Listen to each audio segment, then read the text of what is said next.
Thank you. Good evening, everyone. Hello to all of our ArtCenter community. We have students, we have faculty, staff, alumni, lots of alumni.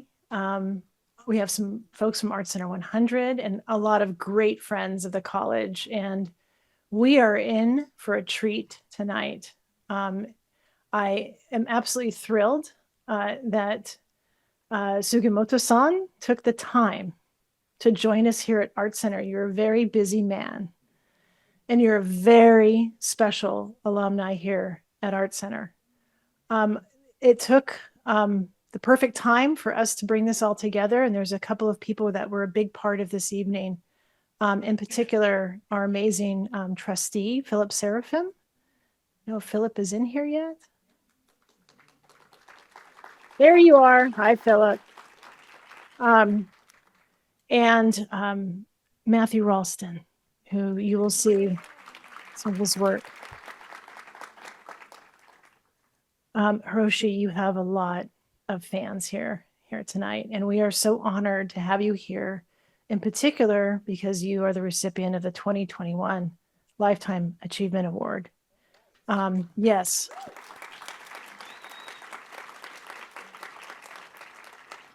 And I know that everyone here tonight is here intentionally because you're familiar with the amazing work that Hiroshi has contributed to this world.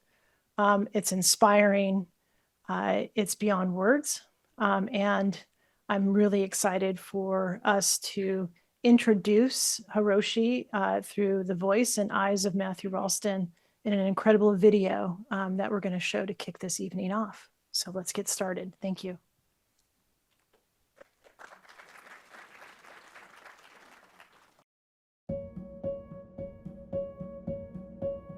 Is there such a thing as objective truth in a photograph?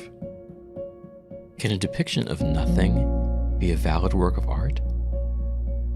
Do photographic images need to be in focus? Is the future actually the past?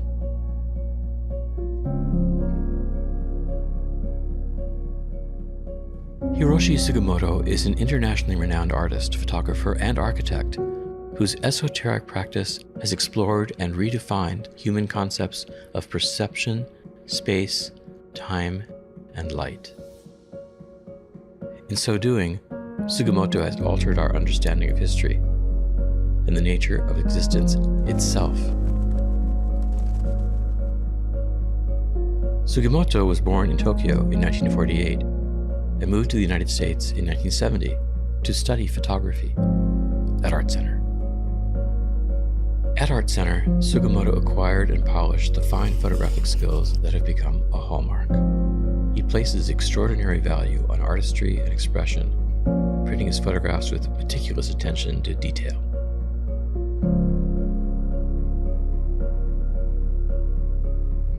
A key to photographic practice is the nature of time. Central to Sugimoto's work is the idea that photography is a time machine, a method of preserving and presenting memory. A prime example, in 1978, Sugimoto began his Theaters series. Sugimoto's haunting depictions of American movie palaces served as powerful visual metaphors for places of everyday ritual, illusion, and illumination. The images were exposed by the light of the theater's projector for the full duration of an entire feature-length film, a conceptual choice.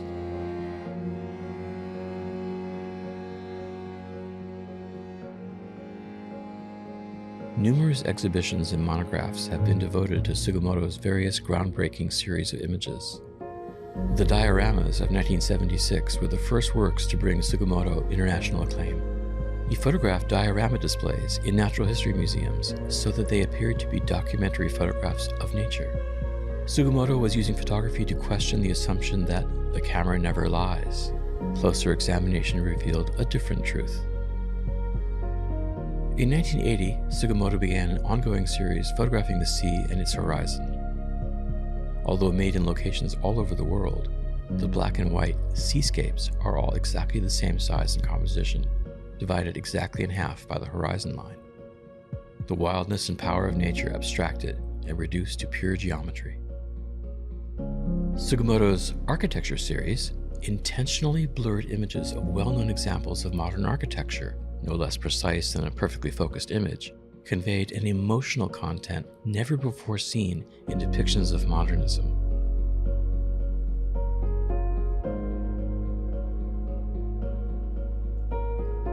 In the Lightning Fields series, Sugimoto abandoned the use of the camera entirely, instead choosing to produce images using an electrical generator to apply a charge directly to the film surface.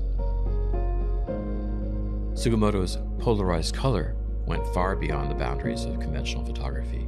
Created through an elaborate system of mirrors and prisms that captured sunlight, using that light as pigment, Sugimoto was able to create an entirely new kind of painting. His polarized color series was a poetic attempt to materialize that which is immaterial. In 2009, Sugimoto established the Otawara Art Foundation to foster the advancement of traditional and modern Japanese culture.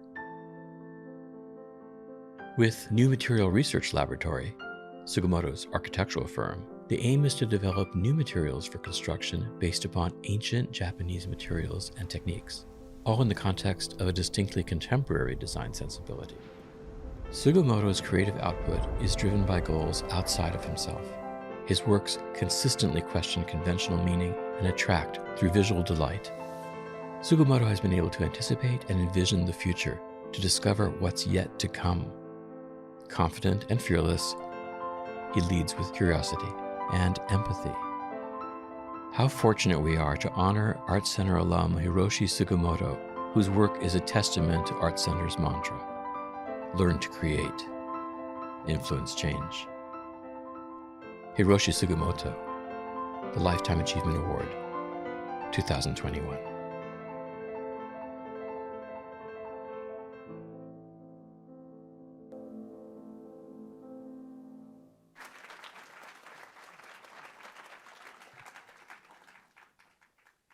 And I'd like to introduce the chair of our photography and imaging program, Evard Williams.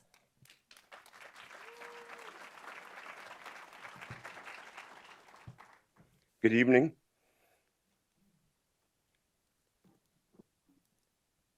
Good evening and welcome to ArtCenter College of Design. My name is Evard Williams, as Megan graciously announced before I got to say my name.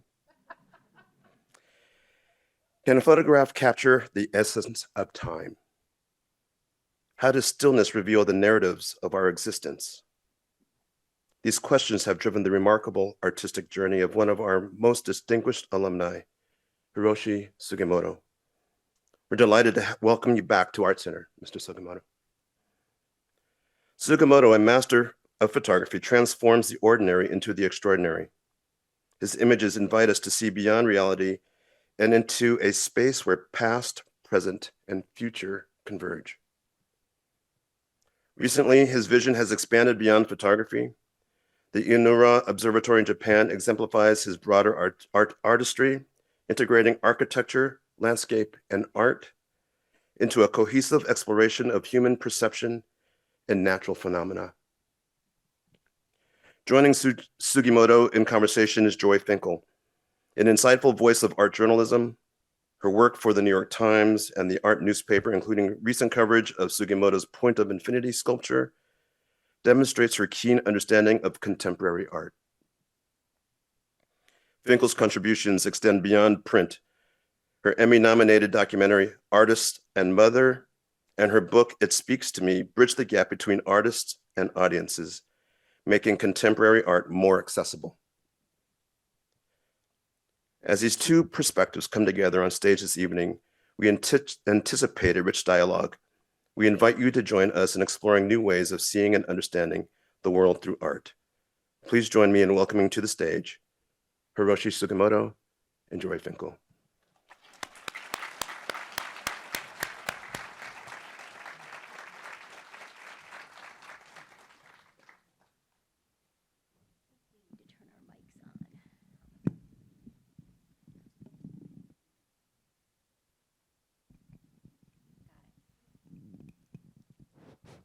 Hello, it's on.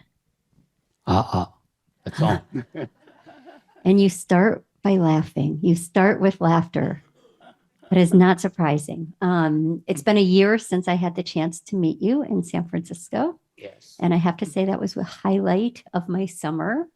I was sent from LA, I'm based in LA, to San Francisco to interview Hiroshi The New York Times. for the New York Times Mhm. just a couple weeks before the public debut of Point of Yes, Infinity. yes. So he was putting the final touches on the soaring sculpture. I would call it monumental, but it's one of the most ethereal monumental sculptures I've ever seen, which I think is in the spirit of your work. But thank you for flying in from Los Angeles. Of course. And then They this, don't well, have any good journalists in how San Francisco. about driving? Don't say that. How about driving through rush hour today to be here on time for this? That was much, much harder than flying to San Francisco for that story. There's actually the Point of Infinity sculpture. Mhm. You don't call it a sculpture, you call it a ready-made, don't you? It's ready-made. It's a mathematical form. So I just follow the trigonometric function, it's called. I just follow the mathematics. So I didn't create the shape. Mhm. So it's a model. It's not a sculpture, but it's priced as same as sculpture. And it's here in the gallery show here on campus. Mhm. There is an example from that series, correct? It's a much smaller example than San Francisco. Yes, my show is coming in Los Angeles in a few weeks at the Listen Gallery. At the Listen Gallery here? Yes, November 18th or 15th. Yes. Very, very excited I'll for be that. back. You will from be New back. York. Yeah, for this occasion. Will we see examples of sculpture there as well as photography? Sculpture, and then also my calligraphic work. Mhm. And it's a huge, it's probably the size of this, maybe 4 times bigger than this screen. And Buddhist text called Hanya Shinkyo, Heart Sutra it's called. I made a 20 by 24. Each letter is 20 by 24 inches. And then it's all done in my dark room. So I am using the brush, but paint brush, and then dip my brush into the fixer. And then in the darkness, I write a letter without seeing it.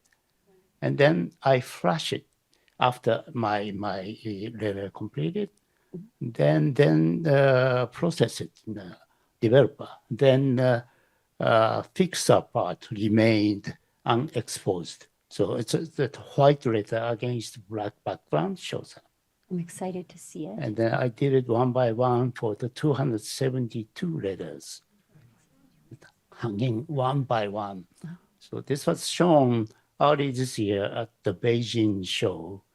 And so I have to just impress Chinese people, even Japanese can do better than contemporary church, most of the Chinese people. So, yes. We have a video to show you as well that comes yes. from your studio that shows the Enora Observatory. Has anyone here had the chance to visit? I'm just curious. Oh, We have, wonderful.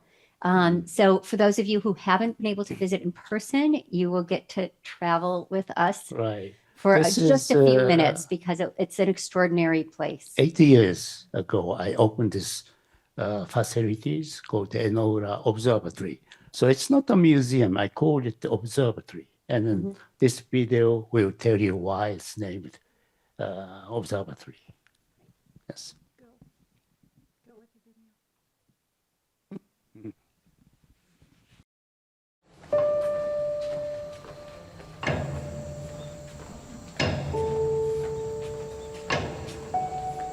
ある日非常に晴れた日だったんですけども、熱海から小田原の方に向かっていくメガネトンネルっていうのが昔はあって、でそこにですね崖の縁にトンネルがあって、そこに窓が開いてるんですよね。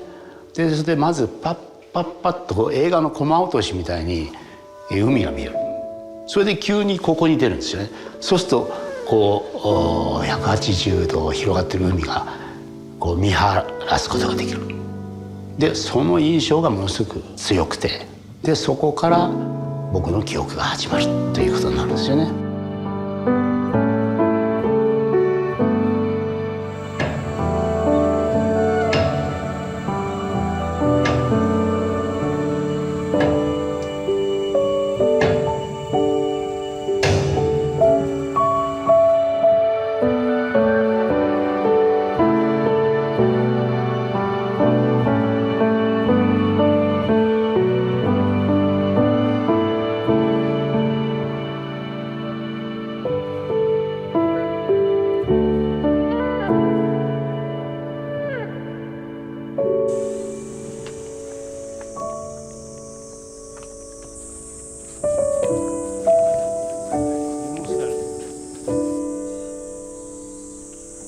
そのうち車じゃなくても今この森の中をこう歩ける遊歩道を作ってて、あそこからここまで歩いてこられるように今作ってるんですよ。まだ自分の土地で行ったことがないところがいっぱいある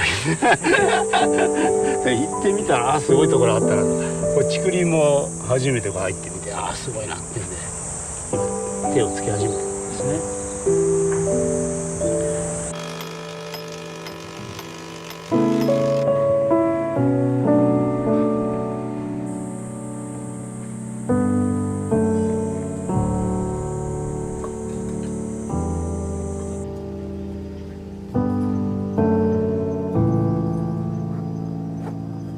まずは遺跡を作りたいと思ったんですよね。滅びた後の美しさっていうのを想定しながら作るって、これは普通の建築とはちょっと違うと思うんですよね。人類がその意識が芽生えて文明っていうのを作り始めた頃に、人間というのはどうやって建築を作り始めたかということに思いを馳せて、それをもう一回追体験してみたいなということは基本の木にあるわけですね。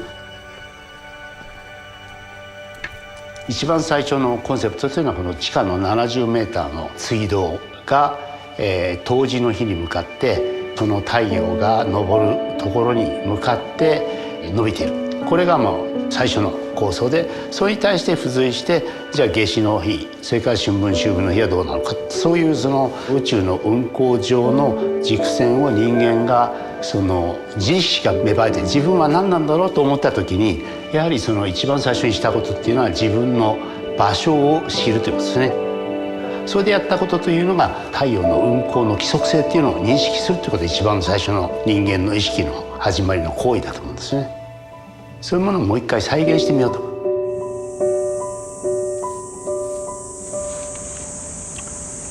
自然の方が全然ね、造形感覚が豊かだか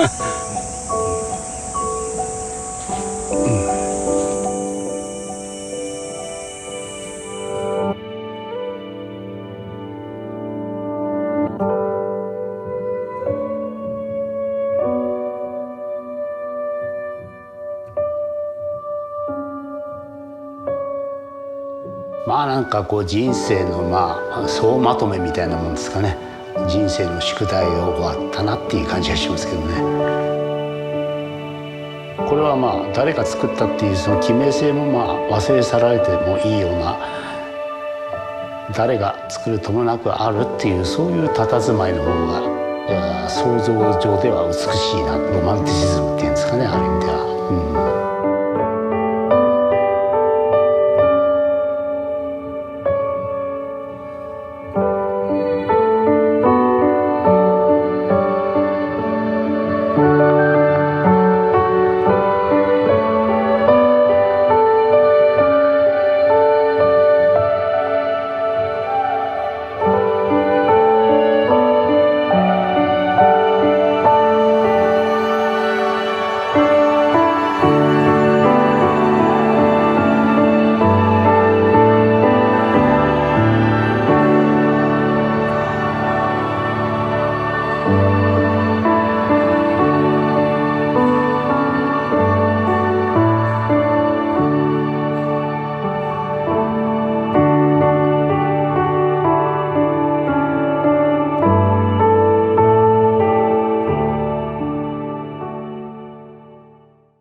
Now I'm on. Okay.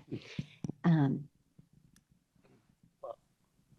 So this, the film was taken 80 years ago. And, but since it's open, I keep working on this site. So now next year, end of next year, I have a guest house will be finished. And 2 years later, then the gallery space, maybe small museum space. So this is my kind of my lifetime financial policy that I want to spend all my cash Mhm. dumped into this site so that I have no cash left. So no inheritance tax or IRS issues, no problem. And but it's very difficult thing is to how much cash I have to keep. I cannot estimate the timing of my death. So that's the only problem. that is tricky. That is And tricky. I was talking to someone yesterday about the Donald Judd. When he died, he had only $550 in the bank account. So he had a similar policy for his life. to give it all. I thought the video is so beautiful. It makes me want to go. I haven't been yet. And I loved what you said towards the end when you said, I think that nature is better at design than we are. And I see that as a through line in your work. I see that in the photography, in the sculpture or ready-mades as you wish, and in the architecture, this sense of not just creating beauty to share with us, but the artist as someone who discovers or uncovers beauty that exists in the world, that the world is pregnant with beauty, and you are the one finding it or framing it. It's pre-existing, the beauty. It's just hiding somewhere. So I have to discover it rather than creating it. But I started as a photography, and I was very, very educated here at the ArtCenter. I have to talk about the ArtCenter. Yeah, let's talk about Art Center. And thanks for the ArtCenter that I was trained as a very, very good craftsman. My hands, I wasn't dedicated as an artist. More like a craftsmanship is more important to me. So before it's becoming an art, I think the base is a craftsman quality to produce. So I trained my hand as very, very good craftsman as a photographer. So I was given 4x5 view camera and how to use the view camera. And I was given darkroom even. You're at ArtCenter. And then I was very So tell me what drew you to ArtCenter? You were in Tokyo before that. Yes. So I moved and how did you hear of ArtCenter? What brought you to ArtCenter in particular out of all the schools in the world? Well, it's a long story, make short. I graduated at my university in Tokyo. It's a Christian school, but they taught Marxist economics. So that was my study, Marxist economics. And in the 60s was kind of the communism was still popular. And then I was very curious about Karl Marx. And then I have to study heavy duty German philosophy, like Feuerbach, Hegel. So that was what I studied in Japan. And then there was the 1960 Paris movement and the student movement. So I was a part of the kind of activist. And then my family business was kind of importing American pharmaceutical things to Japan. It was a rather big business. And as an elder son, my mother and father expected to take over the family business, but watching me as an activist, oh no, this boy, no good. My younger brother It's much better. So my mother told me, okay, you don't have to do my business, but you do whatever you wish to do. And I pay your tuition. So I choose ArtCenter to come. So they sent you away Yes, yes. to keep you out of trouble. They sent you here. And you came here in 1970? 1970. Mhm. And then And I there was a submitted. counterculture. Yeah, and then I movement. found the California hippie movement. Yeah, first night, I visited my friend and gave me a joint. So, First night. Welcome to First night. California. Okay. so I was completely brainwashed from Marxist study to exotic like a Zen Buddhism kinds. And can you tell us anything else about your art center days? What you Awesome got out of days, this period in your I life? was already very well trained photographer. So I submitted my portfolio and Charlie Pop that time was a photography department. And he saw my portfolio, okay, you can skip 2 years. You get into the third grade. Wow. So For the BFA program, you skipped 2 Yes, years. Okay. But And anybody there's- else that you studied with? Anyone who was a mentor to you during this time? no, I found the Ansel Adams text book showing how many chemicals, mix method, and developers. So I try almost all his recipes to mix my chemicals. So I thought as a craftsmanship, I wanted to reach out his level of craftsmanship, but not the conceptual aspect. So I think during ArtCenter time, I tested, and I think I achieved the Ansel Adams printing and few negative making method. So That you- called the zone system. That you Yes. were able to achieve that while you were still a student. Yes. But you said not conceptually. So the conceptual wise, I have to come up with my own idea. Of course. So I graduated ArtCenter, and then that time, this kind of flower children kind of mind, I'm tired of it. So I moved to New York, and totally different kind of people were there.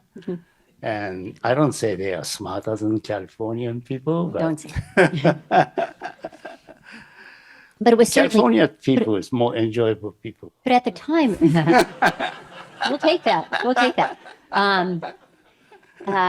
At the time, it certainly was more of a center of the art market, the art world. I mean, I remember John Baldessari telling his students for years, once they graduated, if they wanted to be an artist, they had to leave and go to New York.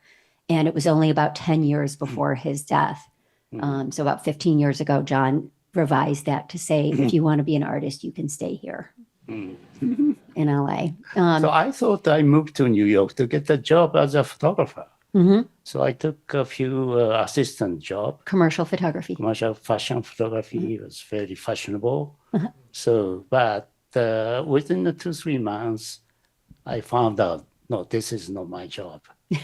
Because there's an art director there and then just asked me to do this and this, and this is not good. So I don't want to follow them. So then I discovered this kind of minimalist movement and then conceptual art. I saw a Donald Judd show, which is a wooden box, very simple. And the Dan Flavin show was just Donald Judd and Dan Flavin both, you saw. So the two shows influenced me. Okay, this is my field that I want to get in. Yeah. Same kind of twisted mentality there. So I wanted to be a member of this conceptual artists and contemporary art in general. Well, I mean, I think that's actually one of the biggest misperceptions about your work because of the level of craftsmanship. People, think that you're such a consummate photographer, and then they overlook that you're a conceptual art prankster as well. You know, with a real debt to Duchamp, as Mm. far as I see it. I mean, Yeah. when you say that your sculpture is Right, really I want to ready-made, see. except for the price tag. I mean, you're speaking Duchamp's language there. Yes, so I went to see also Philadelphia Museum that You saw the a large few glass. years after this Étant donné Yeah. was shown. So I was quite impressed. You saw that early on, you said? Yes. Oh, that's So interesting. I want to be a Duchampian. So You are a he's Duchampian. so twisted mind. I think you've done justice to the Duchamp tradition, if I have to say so.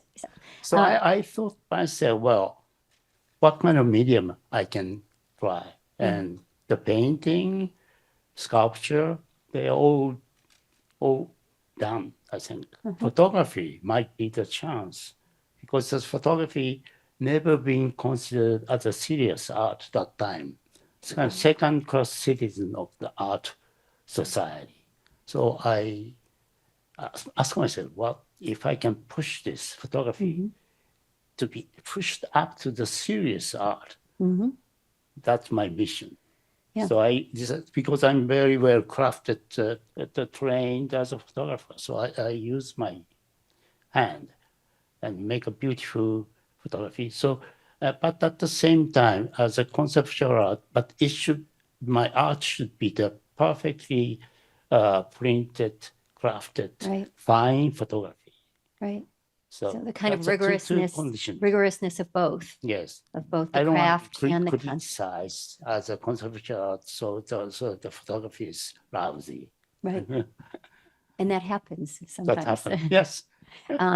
We have some images of your work. Do you want, Oh, what do you yes. think? Should we show them as we talk? Because we Yes, have, yes. I think it let's starts see. with Ah, the can switch diorama. it? So Oh, this no, is it's- my, yes, San Francisco, Treasure Island. That is the point of infinity where we met last year. Mhm. It has Yes. changed the skyline of San Francisco, I think, for the better. So in the equinox, 2 times a year, the shadow of this model will fit into this stone piece. That yes, but I never confirmed it yet.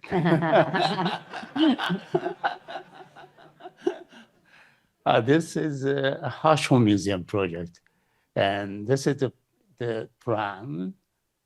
And so this is, they have a beautiful collection of modern sculpture.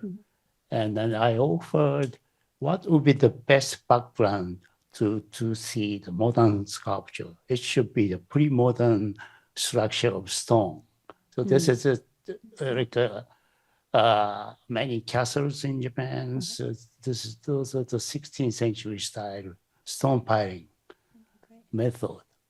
Maybe we can pause for a second, just Mm-hmm. because I feel like there is a big question when you start as a photographer Right. with this incredible set of skills and you're holding yourself to very high standards. From a distance, it would seem like in recent years, you didn't give up photography, of course, but that you have turned shifted your focus, if you will, to sculpture Right. and architecture. Right. But when we talked last year, it sounds like that's too simple, that sculpture was there all along for you Mhm. in a way, you Mhm. told me. Can you talk about that a little bit? About making spaces and Making sure, yeah. yeah. Well, because of, I never think about becoming a sculptor or architect, but people ask me to design some three-dimensional pieces, and then also year of 2002 at the Venice outside Naoshima, Mr. Fukutake commissioned me to rebuild the probably 15th century origin Shinto shrine. And so as an art, not as an architecture. And then I hired a professional architect as my friend to us complete it. And it just end up its beautiful structure. And then many people start asking me to design the space. So, but after 2-3 years, and the museum design commission came, and then I have to deal with a major general contracting company, huge company, and that they said, "You have no license. We cannot deal with you." So I was forced to establish my architecture firm. You were forced to Yes. establish an architecture firm. Okay. Now I have I hear that. 17 architects working for me. I am the only one without license. I love that. So that's just But in terms of the, because this is a lifetime achievement award and we're thinking about your life's work. What was there anything about photography that paved the way for you to do this work? Anything about the two-dimensional art of photography that Well, paved the way for you to do this work? it's a kind in of three dimensions. sense of space. I have my own special sense of space. That's the same thing to apply to be architecture or garden design. And I have to space the photography, my vision. It's kind of three-dimensional, but placed in the two-dimension, that's photography. But the sense of the balance, the sense of the space is Sense of balance. that I have it my own. Uh-huh. So I can apply to either photography, architecture, sculpture. It's the same thing. I was going to say space, also light. And we are in the birthplace of Yeah, light and space of space the light, here, yes. here in California, but Yes. but light as well. That Mhm. um, And then so when you I look- can measure the light level. That's such a zone system. It's called Ansel Adams created. Mhm. I have my switch here, turn on, and then I can see everything in black and white with 10 different level of the light. So right now, right now, yes.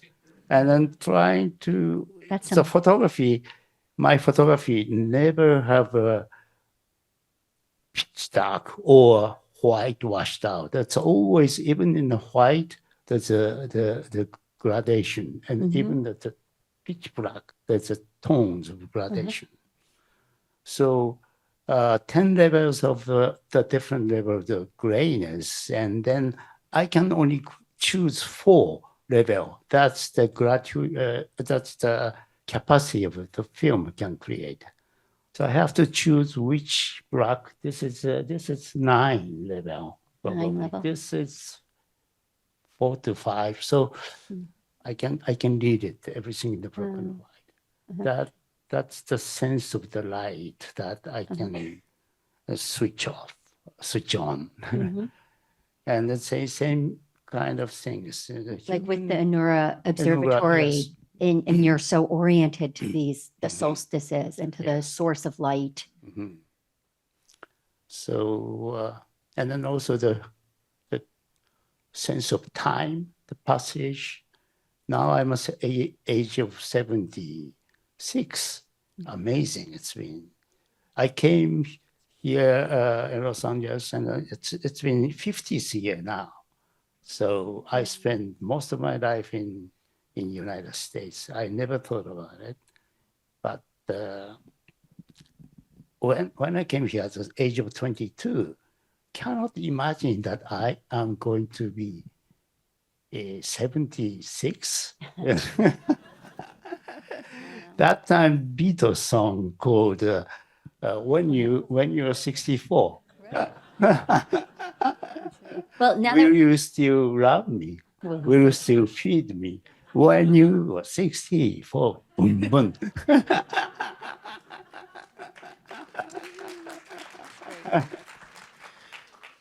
But yeah, it's just time so passed away so quickly. do you thinking about your younger self here on this campus or here in Pasadena? No, I wasn't. This is my first time Yeah, to this not this campus. campus. I used to go to the West Hollywood campus. Yes. But thinking of your younger self here at ArtCenter, do you have any advice for young photographers, students, Huh? or I'm sure you're asked this It's question all the time. difficult, but Any practical advice or any impractical advice? no, You no, pick. try not to copy me. You failed. So do something different. That's great. But also, you do not copy yourself either. And maybe we can show some more of the work Right. and talk through it a little bit. So What do you this is think? all the house form piece, And then we get to the new photographs. sculpture. Oh, Mm. This is groundbreaking ceremony with Joe Biden. Joe Biden's here. Yeah. And then Melissa Chu, and then Jeff Koons on the left. And Laurie Anderson. Is the Oh, frame. she's cut out of the frame. Yeah. That's great. And yeah, Smithsonian chief. Yes. So this is a construction site now. So definitely 2026 Will be- September Okay. will be open. Mark your calendars, 2026 September. Well, I don't have much. And thank you. As we go back and forth in time, you know, you have referred to photography as a time machine. time machine. Yes. So is this conversation. We're going everywhere So here. this is the your, announcement of recent gallery. yeah, that's what you were uh, describing. So it's a Hanya Shinkyo. This is a Heart Sutra. The And Heart then Sutra. the title is, well, form is emptiness. Emptiness is form. Mhm. Yeah. Where does that title come from? Is that This is the major concept of this Heart Sutra. Mhm. This is a very important Buddhist text. that's what I was. And, yeah, form is emptiness. Do you consider yourself a Buddhist? I don't practice Buddhism, but conceptually, I really like Affinities. emptiness. It's a kind of theme. Mhm. So well, probably my theater series is white screens shining. This is a presentation of the Buddhist concept of emptiness. So form is emptiness. Your movie Emptiness is theater. form. So Yeah, White Screen movie theater. Shining, your movie And theater also the series. diorama series of Yeah. polar bear Let's see. looks alive, but it's dead. Right. So it's so Yeah, I think so, next those images, are they coming up? mhm. Let's see. So Ooh. this is I told you, this is probably 6 meter high and 10 meter wide. Each letter is 20. But you said you 20 by make those 20. in the dark. Yes. Ah. Yes. So I don't see what I'm writing. Mm. Mhm. So this is for the Chinese impression.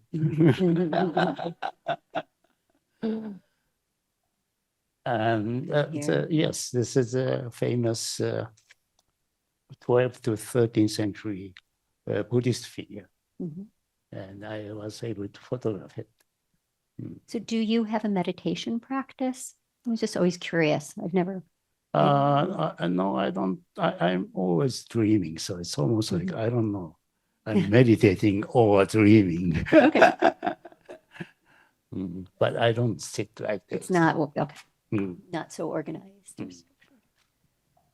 And then do we No, get to? so, see- yes. Where are they? So this is the part of the show. Great. Mm. So now you I have said- so many other samples, but I don't Okay. have it. What about But the, you know. are the most of them. dioramas here too? In this Uh, show? not for the, Oh, I think it is. no, that was a part of the, First- no, the presentation of introduction shows many of Okay. my art. Yes. Because I thought maybe we could talk about just a couple of your really famous celebrated series, yeah. starting with the dioramas. You mentioned the movie theaters Right. a few times. And the movie theaters, Mhm.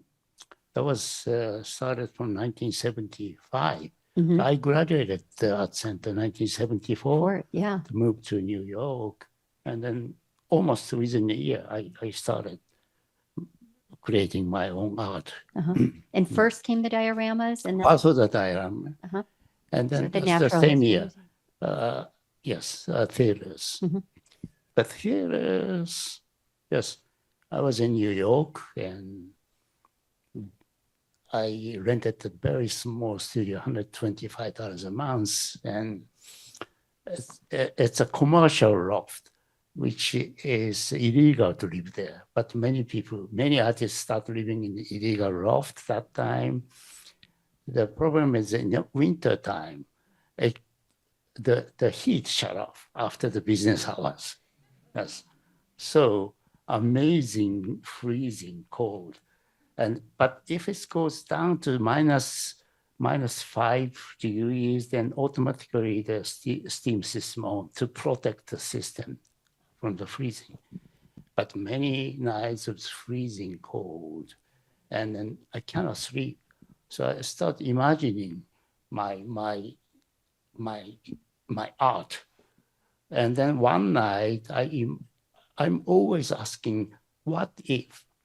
So I ask myself, my mind, what if I take a picture of entire movie, and then my vision answered me, this white rectangular screen shining to you. So I'm not the type of photographer who go out and hang around something to find, to shoot. I always dreaming, and then I have my vision. The next step is to bring my camera out to make my vision happen in the actual world. Yeah. I always wondered, I thank you for sharing that. I always wondered where you came up with the idea of, an exposure that is the length of the movie, right? It's your exposure, So I had no confidence how to do it. So I have to test it. But I cannot ask movie theater to let me try. Right. I don't know what I'm trying to do, but so I cannot explain other people. So the only way is sneaking in and then make a test. And then the first test was St. Mark's Theater, I remember, was 12th Street. It's the east side, it's very dangerous section that you only pay $1. And then many people sleeping there. And it's very stinky. That doesn't come through in the photos. No smells associated with it. But yeah, it's even smaller than this hole. I mean, I think what's one thing that's wonderful looking back at your photographs is how much they change with time, because the culture around, or the subject of the photograph has changed, which is those kinds of movie theaters. So few of them exist anymore. Here we have theaters that are now Apple stores, right? Do you think about that? Do you think about how your photographs change? I know that they become different kinds of records. They were interesting, twisty records to begin with, and now now everything's digitalized. So photography used to be a proof of fact. Proof of fact. But even the police department, you used to use it as evidence, but now digital photography is not the evidence of the fact. No. You can change it, anything. So it's more like a painting. You create your own image with photography. Yeah. So I am very glad to be living in the photography time. You've said before that you're the last standing analog photographer in the digital world, something like that. But now it's a trend is we're changing back to the analog picture. Many people start using the analog photography. It's like the music, like vinyl record is back now. So yeah, you've seen so many changes in photography and the technology, but you really have for a long time stayed with the 8x10 large format. I'm still using it 8x10. Tell me, what does this is such a technical geeky question, but what does the 8x10 format give you that other cameras, formats can't? Well, you can go even beyond the 8x10, but the 8x10 is the usable, possible, best camera now. And because of that, compared to the highest degrees of digital photography, the digital is a kind of dots, but the film is a continuous grain. Grain is so much smaller than the digital dot. So, if digital photography can do better picture and printing, I will switch to the digital. But 8x10 is still better, the quality. But it's so difficult to control. So not for everybody. Right. But I trained myself to perfection of the use of the 8x10 film. I still develop it on site sometimes. You do. Yeah, so this is like 18th century, no, 19th century, early 19th century photographer who carries chemicals and cameras in a carriage house. So same kind of style. But in a car. In a car. Yes, thank you. But you do. I didn't realize that you develop. Yes, with my Sometimes. assistant, of course. Of Yes. course. That's amazing. That's really interesting. I mean, it kind of brings us to a question about, I don't know, the digital images that surround us and inundate us in a way that you could say that photography has expanded to fill all available space at this point. There's and that so many people that with phone cameras and so forth and so on, and the platforms consider themselves photographers in one way or another. That photography is everywhere. Even everybody has an iPhone. Everybody. Just taking picture. Do you Every meal, some people just take picture and send it to a friend. do you think is it possible that there are too many photographs out there? So everybody is now is a photographer. Everybody's not a photographer, but they're taking the photographs. Yes. So I have to be unique as a photographer. Yeah. I mean, it may make it just a different climate, obviously, for a photographer starting out today when there is so much competing for our attention visually. And the market has changed so much since, I mean, I think about the growth of the photography market has happened in my lifetime. I was born in 1970, has happened in your working life. That in 1970, so that you was could a still mission to bring the photography. you could still find photographs being sold in bookstores alongside postcards for Dion Arbus for $5 and what have you. And then you had the growth of the photography market and the development of the limited edition, which helped, of course, to market it as that's fun. like $250 per prints. Your prints. Yes. And then when I joined the Solomon Gallery in 1981 was my first gallery show. Wow.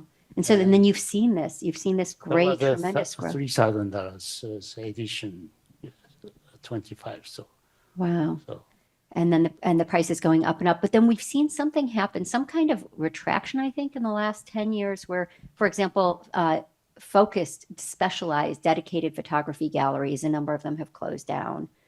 A lot of contemporary artists don't refer to themselves as photographers anymore. There are artists who use photography. What do you make of that?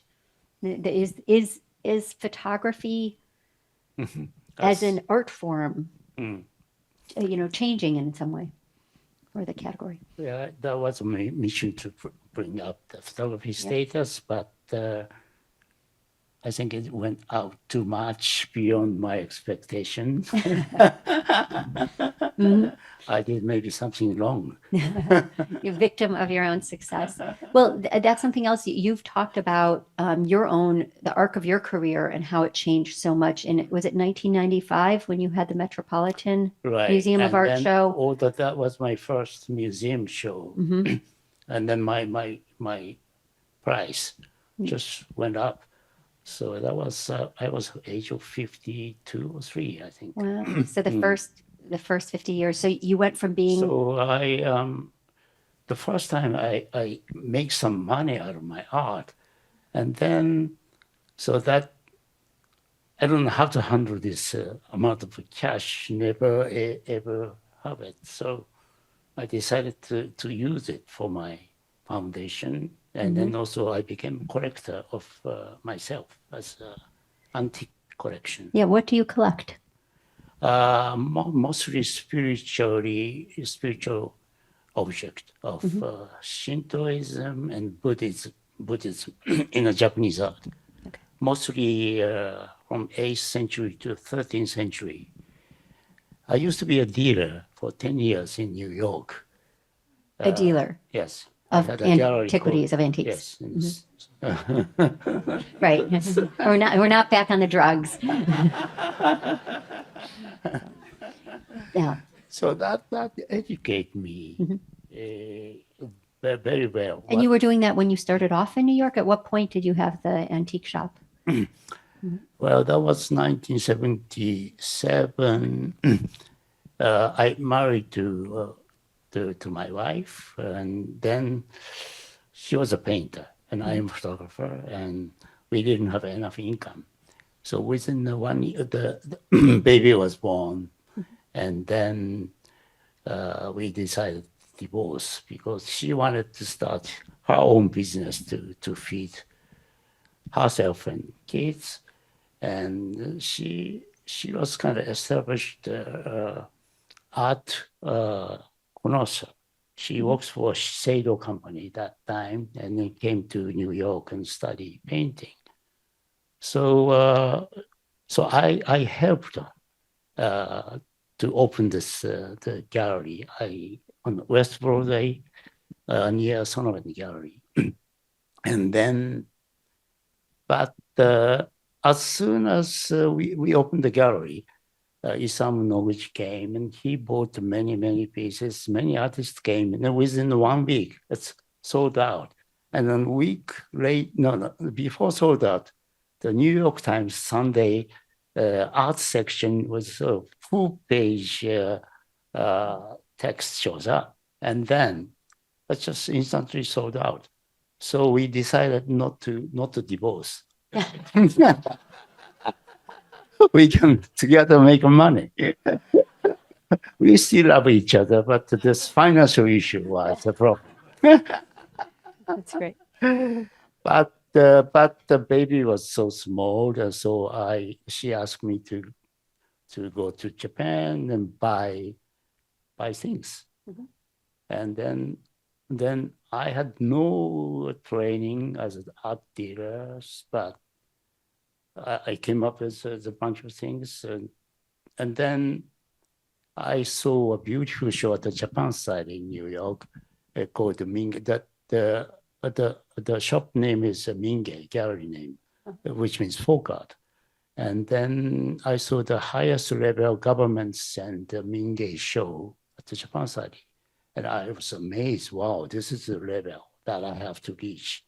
Wow. And then next trip, I started to buy things museum level. And within 5 years, I became a museum dealer. So I sold the first piece to Metropolitan Museum. I had no idea. Huh? I had no idea. That's so interesting. And then Princeton Museum bought one, and then Chicago. So I trained my eyes within the 5 years. Seriously, I studied, and it's not the academic study. Mm-hmm. So I was young, so I bought a railroad pass in Japan, and then go deep into the countryside and just dealing with the local dealers and just keep finding something I like, something like this. And then when I buy one things, I buy 10 books to study this. So all of a sudden, my bookshelves filled with so many books. So I was able to train myself as an art historian of Japanese. That's and so interesting. I found myself what I like, what I love. And this is a spiritual influence to my art itself. Uh-huh. So something like this, I wanted to buy it, but it's just a national treasure. I couldn't buy it. So I decided to photograph it. It's a different way of collecting, a different way of collecting. I'm seeing a book here all of a sudden. I think about the artists that I've talked to about their collections, Mhm. some of which are not so well known, like Ai Weiwei collects Ah, jade Jade, and yes. very serious. I mean, Mm. he was trying to tell me there are 201 adjectives to describe jade, Mm. ancient Chinese tradition. Yes, yes. And it has, I think, the world's best collection of jade Mm. that people don't get to see very often. But how interesting that you Yeah. had another life as I a bet. dealer and still collect. I see, yeah. So, Is any of that at your Mhm. at the foundation at Anura now? and Or yeah, this is all given to the my foundation. Okay. So just to bring it back. So I think it's in a museum level. Good Mhm. enough. So I try to use all my profit at the sales of my art. Goes to change to some other kind of art, yeah, including my foundation itself. right. So the So, Marxist teaching, Marxist. you learned Business. your Marxist teaching well. Yes. All right, you studied your Marxism. Gosh. Because that is one thing I was going to ask you, just in terms of your success as a photographer and the Mhm. visibility and the requests for conversations and the requests for interviews and all those good things that come with it. Mm. If there's any downside for you, Mm. a challenge or any cost for having No. achieved this level of recognition in your life. Well, the only thing is that I cannot go to visit my foundation with the public. I have to hide my face, otherwise, many people ask me to take a picture together. That's pain in the ass. Yeah. No selfies. We're not going to do some. You heard him. No selfies tonight. How are we doing on time? Do I Mm. 5 more minutes? Okay. 5 We have minutes. 5 more minutes. Yes. Do we have any other images you want to show, or is this No, This is the last. Oh, okay. this is it. Okay. Yes. wonderful? Mm. So what else? What do you want to ask me, Hiroshi? Well, many people ask me what would be the next project. Yeah. Yes. Yeah. Let's. Sorry, there's something floating here. Tell Well, but me. the Enoura is my final destination. So Mhm. when I die, that's it stops there. Yeah. Yeah, probably. Yes. And what about your photography? If Mm. somebody wanted to see who has the best collection of your photographs, which museums, which Well, though Philippe has a very good extensive collections, Excellent. which being shown now. Yes. Well, that was an interesting question. Yeah, and the Beijing show was over now, but Chinese people is amazingly that if I ask any questions, almost everybody raise hand.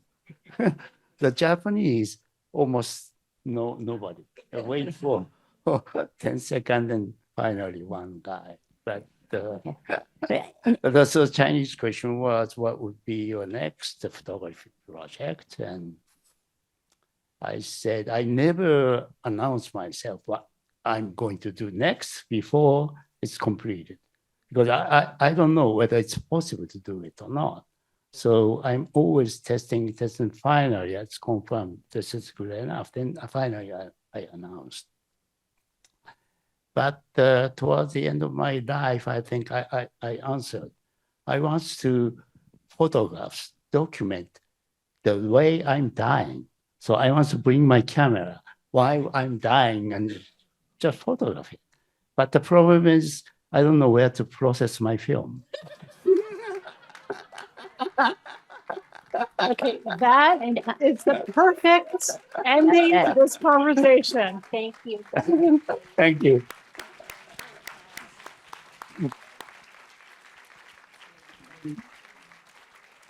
Thank you, Jori. What an incredible conversation you facilitated. Hiroshi Sugimoto, we are so honored and grateful you are part of this ArtCenter community. Thank you for coming home to tell us your story and your journey. And we are so looking forward to seeing your continued work. And I think all of us need to go to the observatory with you at some point. So thank you so much.